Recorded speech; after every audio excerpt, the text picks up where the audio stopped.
I love your answer. Like we gotta be everywhere. We gotta be good at all of it, right? Because you have all these different audiences that are certainly on all the platforms. Yet that's a big comment. Yeah. The one thing that we don't do is we don't flood the feed. Like we're not interested in publishing 100 stories a day that are kind of mediocre. Sometimes our website will publish 3 or 4 stories a day and that's it. And our magazine has 8 features that come out every 2 months. But you know, those stories and those features are really worth publishing and they will generate a ton of conversation. They'll give you a lot of ideas. Like I've had friends who say like, oh, you work for HBR, that's too expensive. And I'll be like, if I told you that for $20, I could give you an idea that would change the way you have meetings for the rest of the year, isn't that worth $20? That's a great response. Hello, everyone. Let me tell you a little bit about John Korpics. John is the Vice President and Executive Creative Director at Harvard Business Review and Harvard Business Publishing, period. Let that sink in. John oversees print, digital product, content, and brand design. And I would say that his work is instrumental in making complex business concepts accessible and engaging to a much more global audience of executives and aspiring leaders and everyone in between. John, welcome to the show. Jeremy, thanks very much for having me. It's great to be here. I'm looking over my shoulder for the person you just described. I haven't seen him yet, but I appreciate that introduction. Thank you. Absolutely. I mean, it's a privilege. You know, I was mentioning to you in the prep before we, pressed record that, HBR has been, that's been such a valuable resource to me as someone who's worked across many different organizations and many teams. It just has become that go-to. I mean, it's at the top of it's bookmarked, paid subscriber. It's the thing that I go to all the time. One, for what's new, what's relevant, but also like what can actually help shape me in my career. So this one is super interesting to me just as a user and a fan of the work. But I want to ask you, because there's something stuck out to me, which I mentioned in the prep, is your background. I mean, you have the wildest, most amazing background that I've seen, truly, of anyone that's come on the show. And so I know that has shaped your perspective.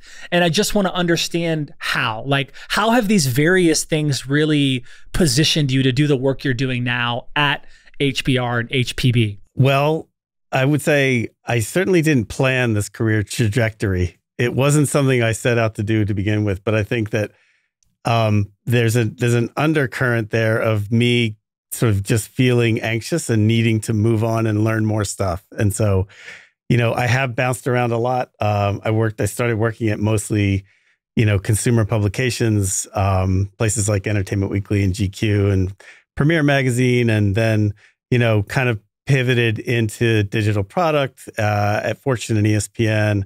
And there were some bumps along the way. When I was sort of not working consistently, I wound up being a bike messenger, working at a charter school in Harlem.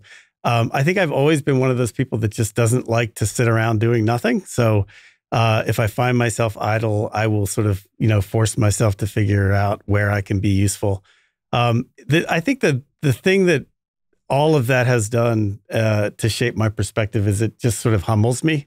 Like I always know that you're sort of one step away from maybe having to find that next job, or one step away from maybe having to reinvent yourself. And all of that just kind of keeps things in perspective. So when I come into a job, I know what I'm trying to set out to do.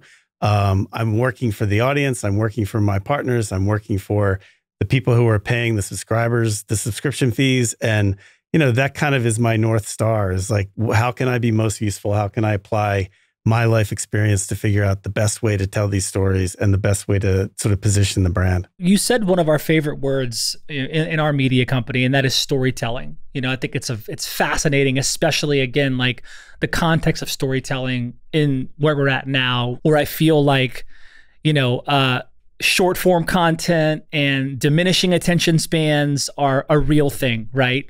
And then you have, this real, HBR is this lot of long form articles. They still remain engaging and very relevant. How do you balance that in terms of storytelling? Because it seems like the acceleration is happening so quickly.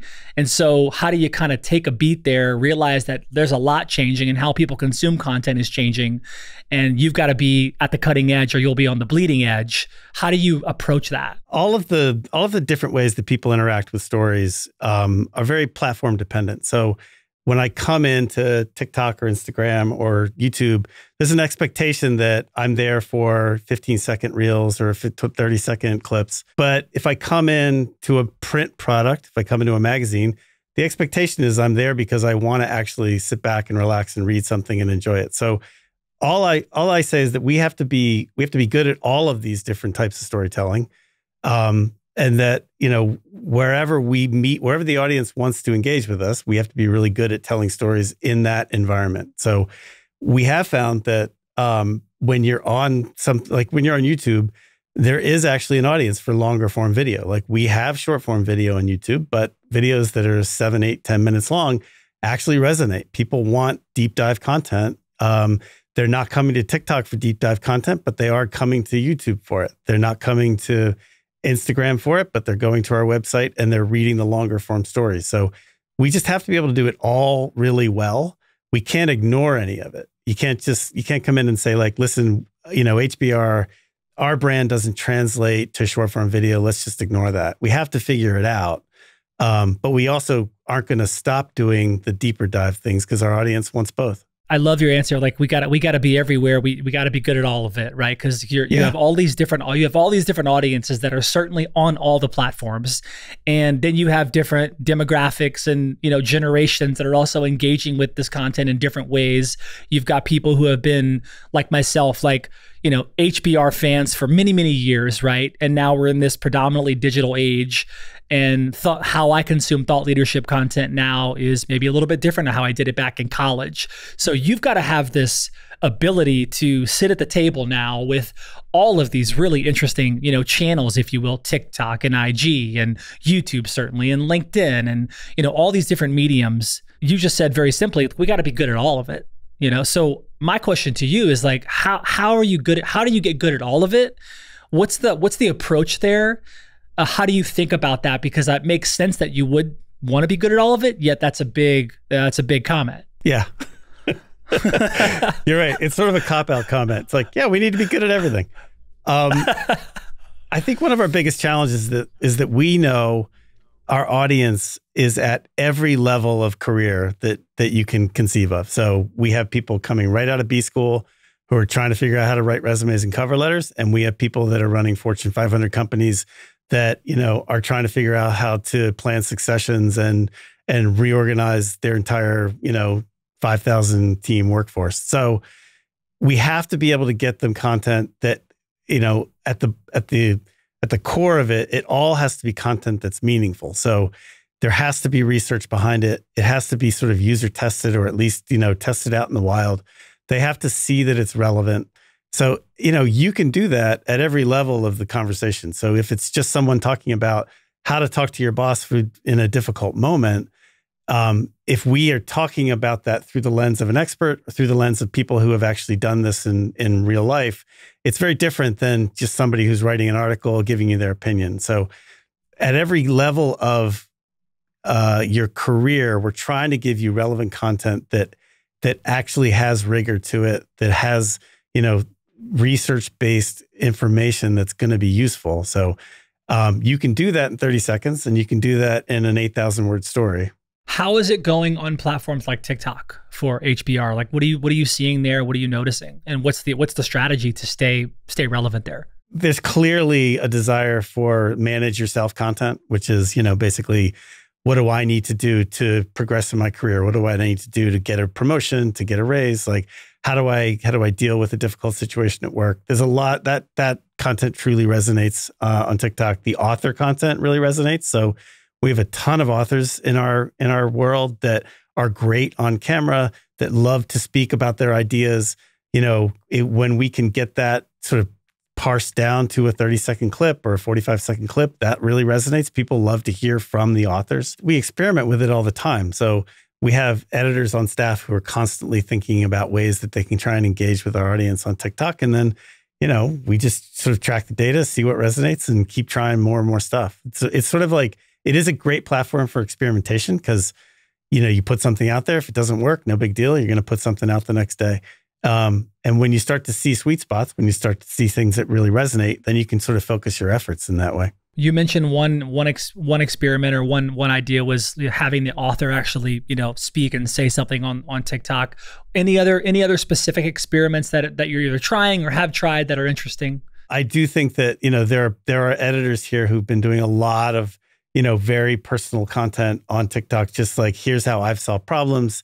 If you've got an early career person talking to an expert, there's sort of a nice generational moment there where somebody who's in their mid-20s is talking to somebody who's in their mid-30s or 40 who's sort of giving advice and then saying like, here, try something like this. Here's what I've heard works in the past. Here's what we've seen work in the past. So that kind of content works really well. Now, a big one that I know we spend a lot of time on in our business is LinkedIn. This one's super fascinating to me. I mean, we have a network of shows, that Mission produces and runs, and then each of the shows have a different host, right? Different perspectives, different guests that come on these shows.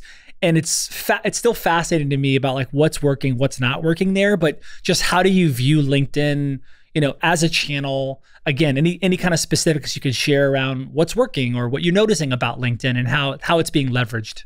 Sure.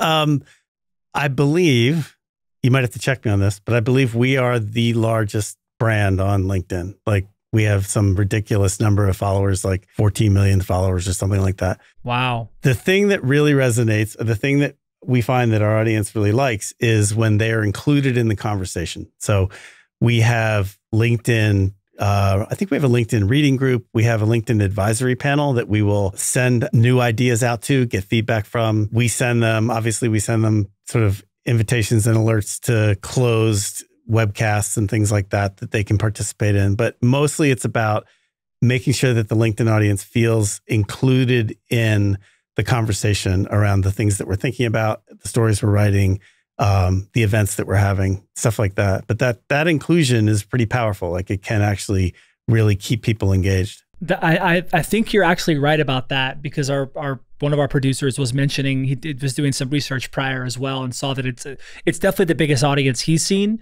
I don't know of another one, and that's a testament to one, the type of content, but also the engagement. And that I also want to kind of circle that with you a little bit is just the ways in which you're engaging with the audience and what you see working really well. You could zoom out of LinkedIn if you want, or just kind of touch on different ones. But I guess the specific question is like, are there kind of new, interesting ways you are engaging with your audience in kind of modern 2024 that you weren't engaging with the audience before? Or you kind of sticking to tried and true ways to engage? What's working, what's not? I don't know that there's anything that's really kind of groundbreaking. I mean, we have a really robust newsletter following. We have a great podcast network that generates a lot of interest. It's stuff that you've seen other brands doing, but I think, we are really focused on making sure that when we do it, it is, it's high quality, and we will take things that aren't resonating and we'll sunset them. Like we'll just drop newsletters out. We'll drop a podcast out that if it's not resonating. 2 podcasts that have really stood the test of time. We have Idea Watch and Women at Work.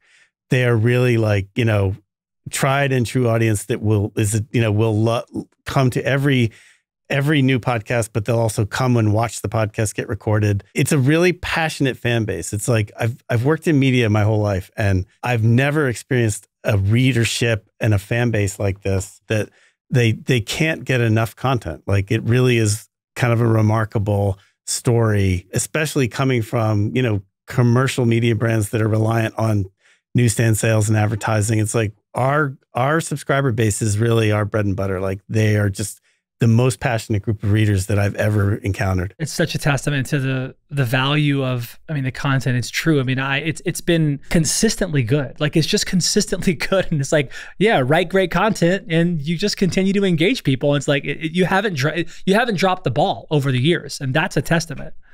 Yeah, I'd say, it's not by accident.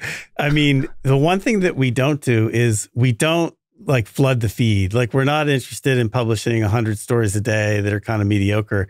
Sometimes our website will publish 3 or 4 stories a day and that's it. And our magazine has 8 features that come out every 2 months. But, those stories and those features are really worth publishing, and they will generate a ton of conversation. They'll give you a lot of ideas. Like, I've had friends who say like, oh, you work for HBR, that's too expensive. It's like, it's $20 an issue or $120 a year or something like that. And I'll be like, if I told you that, for $20, I could give you an idea that would change the way you have meetings for the rest of the year, isn't that worth $20? That's a great response. I mean, it's true. Like, that's the kind. I mean, sometimes, John, it's like it's the title, like literally the title of the article or like the piece of content where I'm like, even the title is like, wait a second, that could change the game right there. And then you read into the content, and to your point, I mean, the power of a sentence, the power of a paragraph that can literally change the trajectory of one's career, the way you connect with your peers, your leaders. I mean, it's incredible. Yeah, I have adult daughters who are working, and I'm constantly sending them HBR articles, hey, my daughter just sent me her resume the other day, and I was like, hey, read this article. There's some really good ideas in here around things you might want to think about doing. So, I mean, every day I go to HBR for something. That's amazing. I'm assuming you get a free membership. You better get a free membership, John. We got to talk to some people. I get a free subscription. It's one of the perks of the job.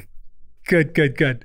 So I want to click into like under the hood of like how John Korpics thinks, how John solves problems. So take us into an experience. Like, take us into like, your process for, you walk into your desk or you open something up and like, here's something new for you to look at. Give us, walk us through what is it like to be you, and like, give us an example of like, okay, this came across my desk, it was this thing, and give us some of your, like, what's your approach and your creative process and like how you engage with this content or this creative, and just walk us through an example of maybe one of your most exciting ones or one you did, on Tuesday, which was yesterday and probably was also exciting. So if you're in the shoes of John Korpics, the first thing you do is you ride your bike 7 miles to the office, and then you like try and towel off in the bathroom. Wow. And then you sit down at your desk. Everything I do, there's sort of a philosophy behind it. So it's all different. Like, if you come to me for sort of what's our social media strategy, what's our product design strategy, there's always a reason for what I do. I think probably the most interesting is the print product, because there's so much conversation around, why we do it. What is the value of it? Are people still reading magazines? How do you decide what to do with a magazine? So my approach to the magazine has always been, it's a selection that people make when they subscribe. So you don't have to get it. You can just get the digital subscription if you want. And so we're already kind of, being invited into people's lives by them making that choice. And so when I design it, or when we design the magazine, I want to make it as enjoyable a read as possible, as easy to read as possible. Like, I don't want it to be overly designed. I don't want it to be confusing. I want there to be a really consistent sort of look and feel to it. So we're not designing every story differently. We're kind of creating a very consistent flow through the whole thing. We're literally like placing things like pull quotes at the top of every page. We're not moving them around. So like, as you start to scroll through, you become conditioned to look for things in certain places. Like, I know where to look for, the summary of the story. I know where to look for the pull quotes. I know where to look for, whatever information it is you might be looking for.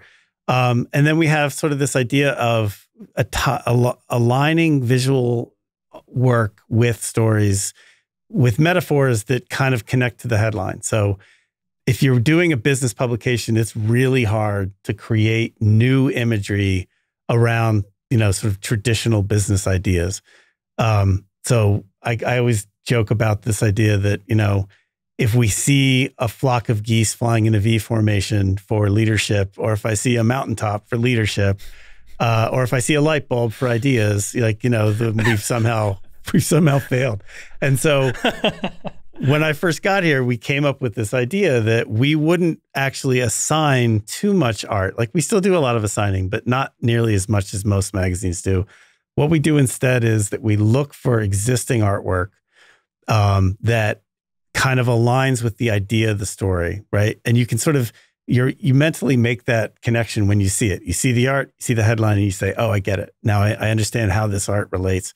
The other thing that does is that it kind of elevates the brand to feeling like you're walking through a museum. So it gives it that premium experience. And ultimately, I want people who get the magazine to want to hang on to it. I don't want it to feel disposable. I want it to feel like something they want to keep on their shelf, you know, and collect even, like, you know, like you would collect old National Geographics or something. So there are lots of little things we do for that print product that we are hoping kind of, you know, prop it up and make it feel like it's worth that extra few bucks that you're giving us. But also that it's sort of a badge, you know, you want to leave it out on your coffee table because you're proud to be associated with the brand. And you want to go back and reference it. You want to like keep it on your shelf because a year or two from now, you still may want to go back and look at it. So when we see the magazine, when I see the magazine and I talk to the magazine designers, that's the way we approach it. We think about everything as if we're doing it, you know, to create this really beautiful premium thing that is easy to read and that people want to hang on to. I know a lot of brands that, you know, we engage with have, I mean, I guess the easiest way is like they can be complex, right? Especially some of these like large enterprise B2B, you know, brands that are, you know, selling some, you know, software or some store or some service. And something I see HBR doing really well is there's this magic in turning, you know, complex business concepts into, as you just described, into visually engaging story. Right. And so for the folks out there that are, you know, tasked with doing this inside of their brands, you know, what are some of the elements that they should consider, right? When they're thinking of, okay, make this, you know, stodgy, complex thing, you know, make it appealing, make it engaging, right? What are some of the maybe, elements they could consider? It's a hard thing to sort of sum up in a podcast, but I would say that if you want to elevate the brand beyond, you know, picking up Getty image photographs of people in a conference room smiling and talking over laptops, you have to be able to think about them less literally. So at the core of what you're thinking about, at the core of whatever this thing is you're selling, there's an idea. There's something about it that is the root of why you're doing it. And if you can get to that visually, then that is a good start. I mean, you also have to think about the image you're showing and how does that represent the brand. It's hard to sort of give you like a couple of quick bullet points and say, if you just do it like this, you'll be successful.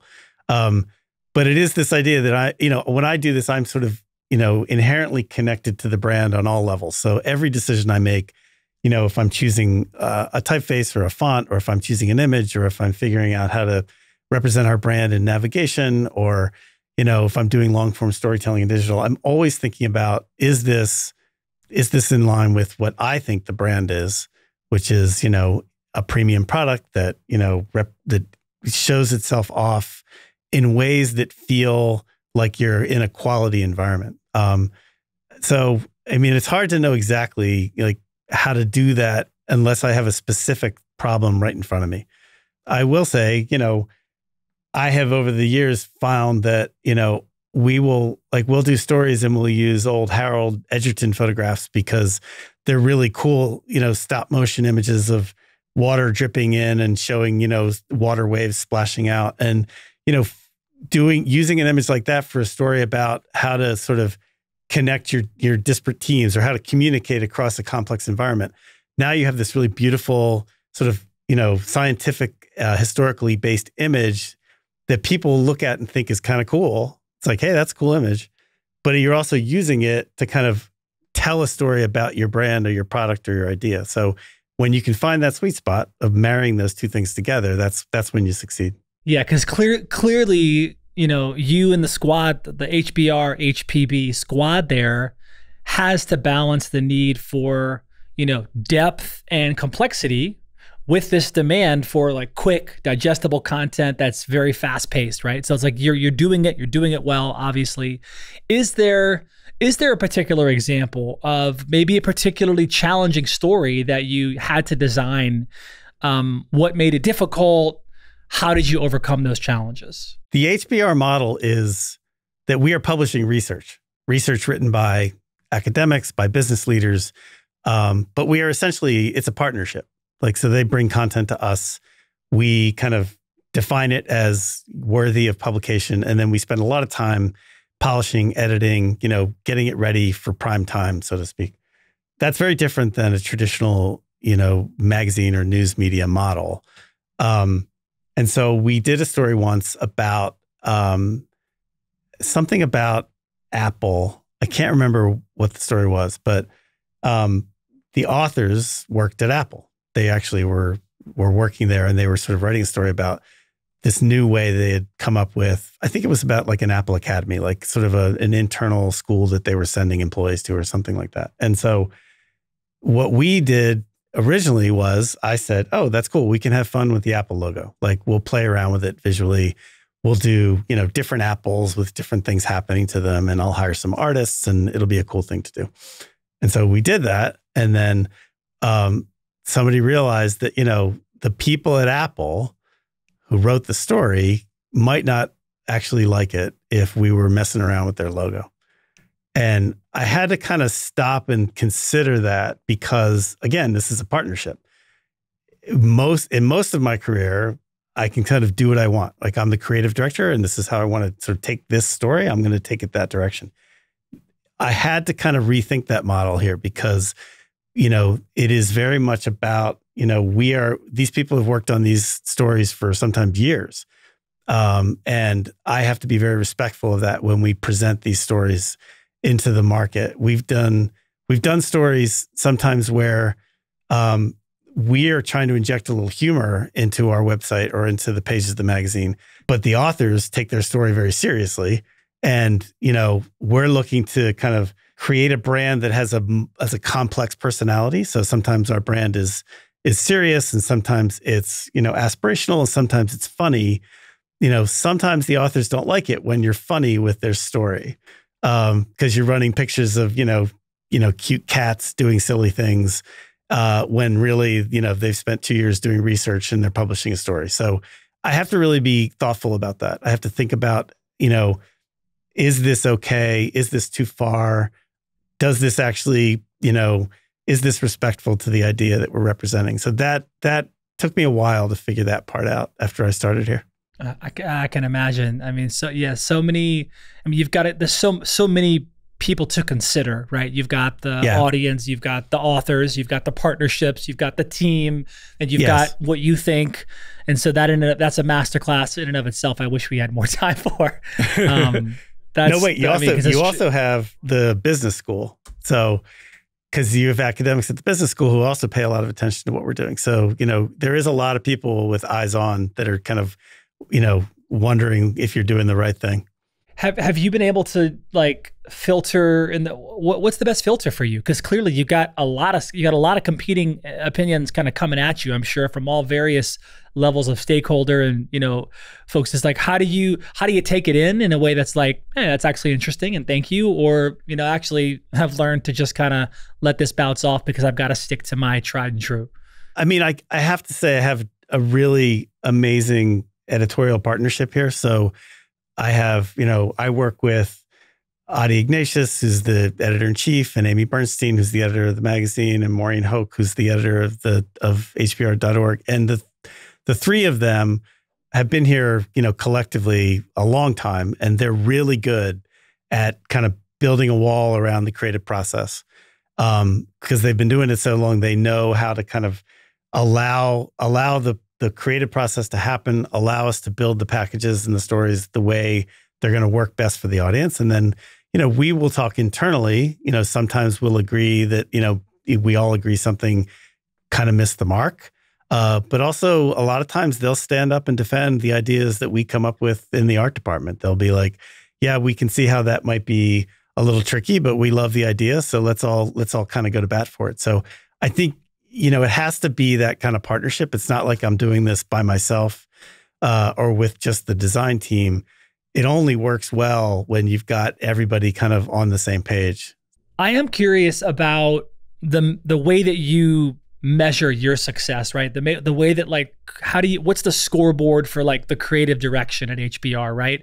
What are performance indicators that like you track most closely in your role? Like what kind of stuff are you looking at when you kind of look at a dashboard or look at some metrics? Like what are the ones that key in of like, okay, we're doing great, or hey, I'm going to start maybe paying attention here? Honestly, we'll do qualitative research, right? So we'll talk to users and we'll just kind of get their feedback on things.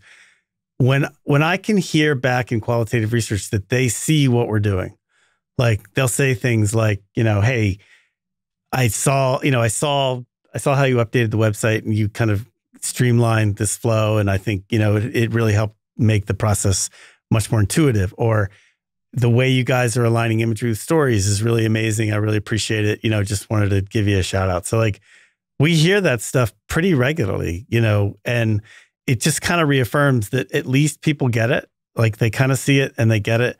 There's not a lot of, measurable, quantitative success metrics for creative. It's hard to sort of find those things. We could, when I was at ESPN, I remember I thought that it would be better to put a play button on video in the lower left so that you could have content in the center of the image visible, because often for sports videos, for clips and things like that, the player's head is right in the middle of the thumbnail, and the play button was always over the head. So we had this really weird dynamic of you'd see a body and then you'd see a play button on top of the body's shoulders. And so I said, hey, why don't we move it to the lower left? We can put a caption on the thumbnail and, it'll allow people to kind of see what they're about to click into. And they said, all right, let's test that. And so we tested it and they found that there was like a 2% difference in when the play button was in the center versus lower left. And the center play button had a slightly better advantage. And I said, so what's the big deal? And they said, well, we run about, 40 million video clips a year. So each one of those has a pre-roll on it and it's going to turn into, $15 million in revenue. And I was like, oh, I get it. Now I see why metrics matter. But it's a different environment. Like HBR is not quite that sort of metric focused when it comes to creative. Like I'm not measuring whether or not, one image does better on clicks than another image. We're just mostly kind of relying on the fact that people want to read the story. But we are, curious. Like we want to see if there's a dip in something. We want to see have things dropped off for some reason, and maybe creative can play a role in that conversation. But mostly it's about, resonating with users and readers and figuring out whether it actually represents the brand well. Earlier, you touched on this topic, and I'd be remiss if we didn't at least cover it here in the last few moments, and that is AI. We're almost done. I'm not crazy. I know, man. This always happens. This always happens. One, you talked a little bit about this before, but we could certainly get into it again, is just like the utility of AI, like for you and your role, like how you use it. How has this changed your approach to conceptualizing covers and stories for HBR? Walk us through some of that. And then also you mentioned, Midjourney, Adobe Firefly, maybe some of the ideation and process around those as well. I think I mentioned that most of the visuals we do are metaphors. So we're not running news images. Very rarely are we picking up, images off a wire that show real people and real businesses and things like that. It's almost all metaphors. So real quick on that one, because I know you mentioned metaphor a couple of times. Like where does that come from? Like why the kind of, hey, if we got to look through, what's the metaphor here? Like where does that come from? Honestly, it's because if you read the stories, they're all about ideas. They do use examples and they'll share research and data, but almost always the examples are of multiple touch points. So like very rarely will we do a story that's like just about Starbucks or just about, the succession at Disney or something like that. It's almost always like if your company is considering how to plan for a CEO succession, here's 5 things you should think about. And so there's very little that we can actually tap into to pull an image that makes sense. And so we sort of have to come up with some sort of a way to represent the idea visually. And that usually turns into some sort of a metaphoric solution. So, okay. It's funny because we get so used to doing metaphors that when we have a story that actually does have some sort of a visual that we could tap into, we sometimes miss it. And so recently we did a story about, something about the way the Navy developed the F-15 fighter jet. And we did some sort of a metaphor with a paper airplane. And I said to the photo editor, I was like, hey, we can actually run a jet. Like, go find a picture of the real jet. Let's run it. So anyway, so we do a lot of metaphors, and I find that using software like Midjourney is really helpful in ideation and sketching, because in the past, I would have to kind of decide who the artist I was going to use is first. Like, say, okay, I really want to use this artist. Let's focus on the artist as opposed to let's focus on the idea.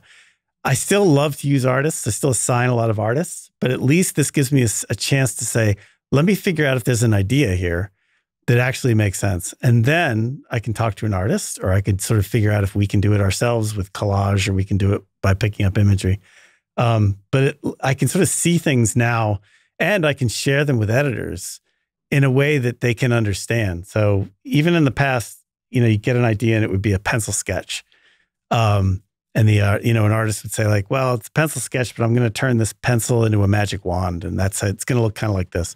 But like, I can show that to an editor in Midjourney and they see it. It's like, oh, I get it. Like, and I'll say, this is a representation. Like, it's not going to be exactly like this, but you can kind of see the magic that's happening here and how it might work.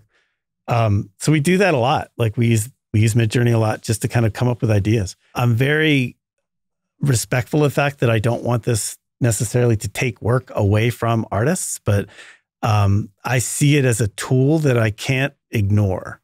I'm not necessarily using it in consumer-facing products yet. Like, I'm not taking Midjourney imagery and sticking it into stories yet, because I understand that there are a lot of legal issues around that. But we are using it a lot just to think visually and come up with ideas. So I think it's sort of, you can't really ignore it. Like, this software is so powerful that it's, to ignore it would be silly. But I do think you have to be respectful of how it's creating imagery. Is it being fair to artists? And, how can we kind of be respectful of that while still at the same time just sort of understanding what we can use it for?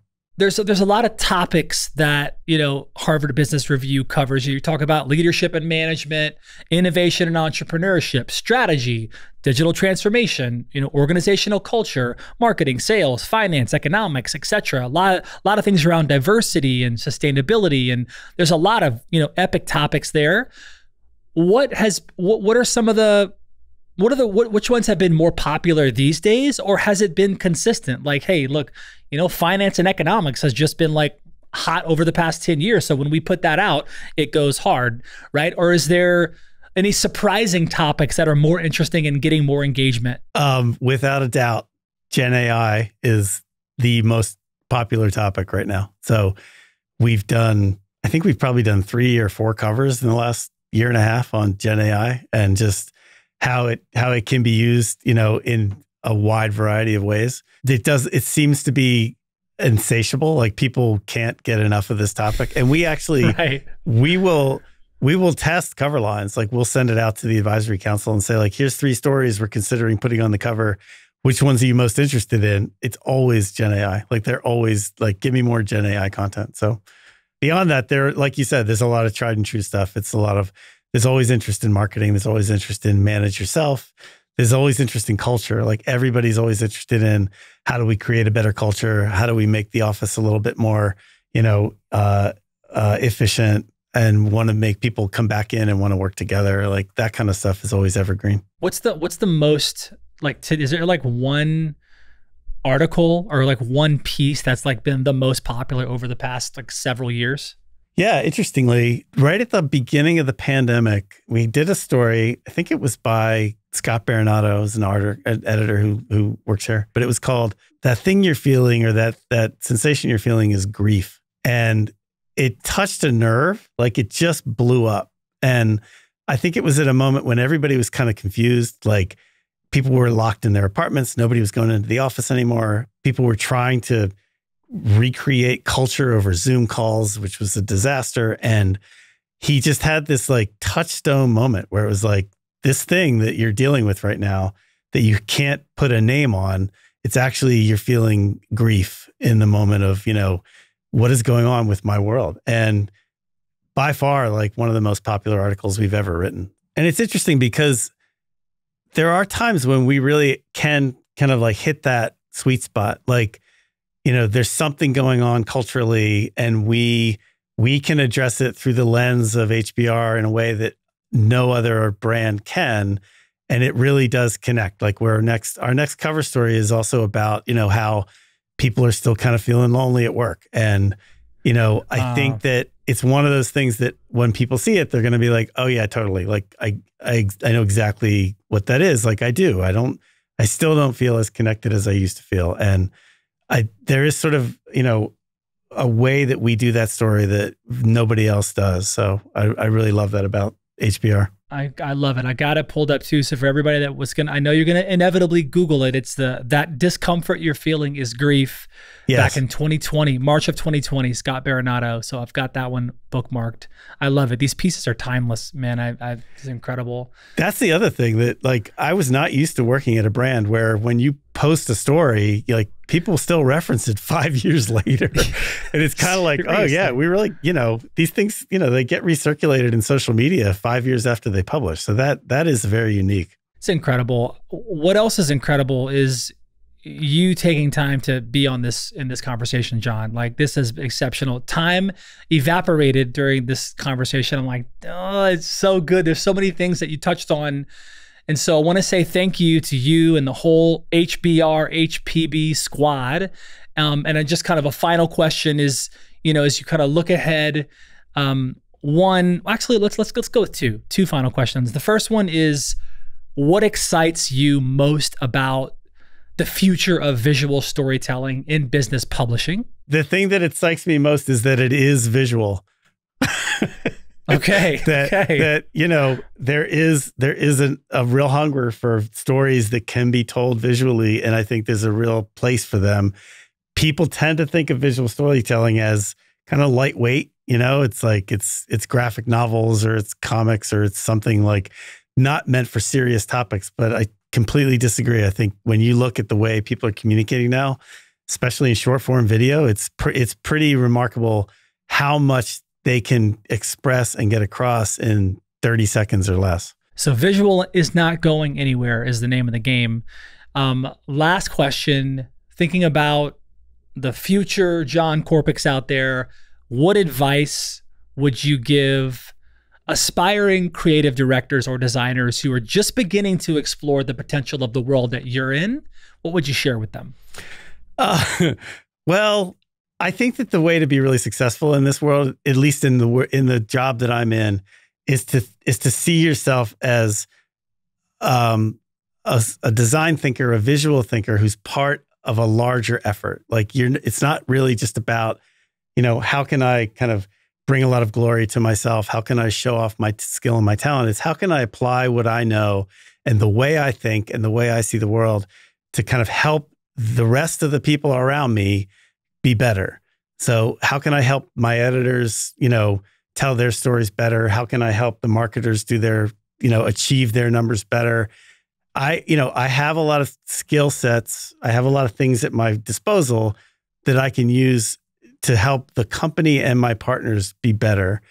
I think that took me a long time to understand. Like when I first got into this business, I was mostly, how can I make myself, you know, famous, or how can I make myself a star? I think, you know, it's not a bad thing to think that way. You definitely, you know, you have some highs, but I think you will have longevity and you will actually be able to build a career if you can start to sort of think about it as how do you play a part in a larger thing. Well said, mic drop moment for sure. And I think that's I think that's invaluable for anyone in any career. That's really important. That's an important distinction because I can certainly relate to going in being like, okay, how can I just make myself known versus like, yes, hey, what am I a part of? I'm a part of something bigger. So thank you, John. This was exceptional. Really enjoyed this conversation. And I'm looking forward to when this one gets out of post-production because this is going to be a mic dropper. So thank you, sir. Thanks, Jeremy. I had a great time. Let me know if you ever want to do a V2. I'm ready when you are. All right. Thank you.